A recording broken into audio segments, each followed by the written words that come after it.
Banyak orang bilang gaji gua kecil jadi susah nabung. Padahal masalahnya belum tentu di jumlah gaji, tapi bisa jadi karena cara nabungnya yang salah. Ada orang yang gajinya biasa aja, tapi tabungannya terus naik. Ada juga yang penghasilannya gede, tapi tiap akhir bulan malah bingung uangnya kemana. Nah, di video kali ini gue bakal bahas 5 metode menabung yang bisa kalian coba buat perencanaan masa depan kalian lebih matang. Mulai dari metode yang paling simple buat pemula sampai metode yang paling biasa dipakai orang yang serius banget buat bangun financial freedom. Dan yang paling penting adalah kalian tinggal pilih metode mana yang paling cocok sama kondisi hidup kalian sekarang. So, tonton video ini sampai habis ya. Banyak orang nganggep menabung itu cuma soal nyisihin uang. Padahal sebenarnya menabung itu bagian dari strategi perencanaan keuangan yang matang. Karena tiap orang punya gaya hidup yang berbeda, tanggungan berbeda, tujuan hidup berbeda, bahkan tekanan hidup yang berbeda juga. Makanya metode nabungnya nggak bisa disamaratakan. Nah, sekarang kita masuk ke metode yang pertama. Metode yang pertama adalah 50-30-20 atau versi 40-30-20-10. Metode ini mungkin yang paling terkenal, konsepnya simple, penghasilan kalian dibagi jadi beberapa bagian. 50% kebutuhan hidup, 30% keinginan, 20% adalah tabungan atau investasi. Kalau kalian mau versi yang lebih islami dan lebih balance, bisa pakai 40% kebutuhan, 30% keinginan, 20% investasi, 10% sedekah. Menurut gue ini metode yang paling cocok buat fresh graduate, kerja baru, atau orang yang baru mulai belajar ngatur uang. Karena ini gampang diimplementasikan dan dipahami. Contohnya gini, misal kalian gajinya 5 juta, berarti 2 juta buat kebutuhan, 1,5 juta buat lifestyle, 1 juta buat investasi, 500.000 buat sedekah atau dana sosial. Simple, tapi kelemahannya metode ini agak kaku karena realita hidup kadang gak semulus teori. Kadang ada keluarga yang sakit, motor rusak, kebutuhan mendadak, atau yang paling buruk cicilan tiba-tiba menumpuk. Jadi kalau penghasilan kalian belum stabil, metode ini kadang terasa berat.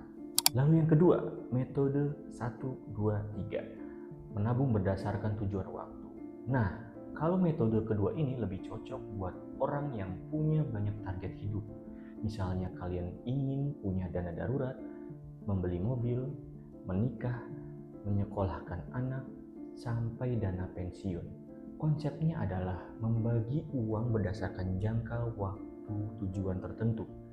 Contohnya, 1 bagian untuk jangka pendek, 2 bagian untuk jangka panjang, 3 bagian untuk jangka menengah. Misal penghasilan kalian 10 juta, 1 juta buat dana darurat, 2 juta buat target 3-5 tahun ke depan, 3 juta buat dana pensiun, sisanya buat kebutuhan hidup. Menurut gua ini metode yang sangat sehat secara finansial, karena kalian gak cuma mikirin hari ini, tapi juga mikirin di masa depan nanti. Dan yang paling keren adalah resiko keuangannya jadi lebih tersebar, tapi tantangannya satu, disiplin. Karena banyak orang semangat di awal tapi kalah sama diskon tanggal kembar. Lalu yang ketiga, Rule of 72, metode menghitung dengan uang berlipat ganda. Sekarang kita masuk ke metode yang sering dipakai investor, namanya Rule of 72. Contohnya, kalau return investasi kalian 8% per tahun, berarti 72 dibagi 8 adalah 972. Artinya uang kalian kira-kira bisa double dalam 9 tahun. Nah, ini penting banget buat perencanaan pensiun, investasi jangka panjang, lalu membangun mindset compounding. Karena banyak orang pengen cepat kaya, tapi nggak ngerti kekuatan waktu dalam investasi. Tapi ingat, ini cuma estimasi, belum termasuk membayar pajak, biaya investasi, dan kondisi pasar yang naik turun. Lalu yang keempat, metode snowball. Nah, ini metode favorit buat orang yang susah mulai menabung, karena konsepnya sangat manusiawi. mulai dari yang kecil lalu naik perlahan-lahan. Misalnya, bulan pertama nabung 100.000, bulan kedua nabung 200.000, bulan ketiga nabung 300.000, dan seterusnya. Ibarat bola salju, makin lama makin membesar. Yang menarik dari metode ini bukan cuma nominalnya, tapi efek psikologinya. Karena kalian mulai terbiasa hidup lebih hemat. Dan biasanya orang yang pakai metode ini jadi lebih kreatif cari tambahan penghasilan. Kekurangannya apa? Semakin lama nominal tabungannya akan semakin lebih besar seharusnya. Jadi kalau penghasilan kalian gak naik, di titik tertentu bakal terasa berat juga akhirnya.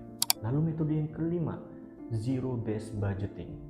Nah, kalau metode terakhir ini buat kalian yang suka semuanya detail dan terstruktur, konsepnya adalah setiap rupiah harus punya tugas-tugas tertentu.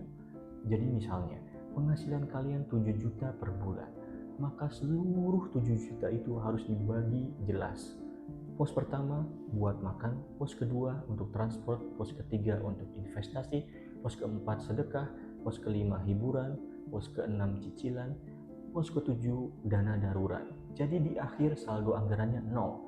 Bukan berarti uang kalian habis, tapi semua uang sudah punya arah dan posnya masing-masing. Metode ini powerful banget buat pasangan suami istri, pengusaha, atau orang yang pengeluarannya sangat besar. Karena kalian jadi tahu uang bocor ada di mana.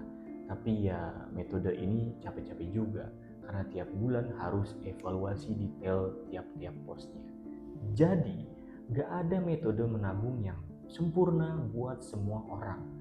Yang ada adalah metode yang paling cocok buat kondisi hidup kalian saat ini. Kalau kalian masih pemula, mulai dari konsep 50, 30, 20. Kalau kalian punya target hidup, pakai metode 1, 2, 3. Kalau kalian mulai serius investasi, pahami rule of 72. Kalau kalian susah konsisten, coba metode snowball. Dan kalau kalian pengen sumber keuangannya super terstruktur, gunakan zero based budgeting, bisa jadi pilihan. Karena pada akhirnya masa depan finansial itu nggak dibangun dalam semalam, tapi dibangun dari kebiasaan kecil yang dilakukan terus-menerus dengan disiplin. Kalau kalian suka konten financial planning ini, jangan lupa like, komen, dan subscribe ya. Dan coba tulis di kolom komentar, kalian sekarang paling cocok pakai metode yang mana. Sampai ketemu di video berikutnya.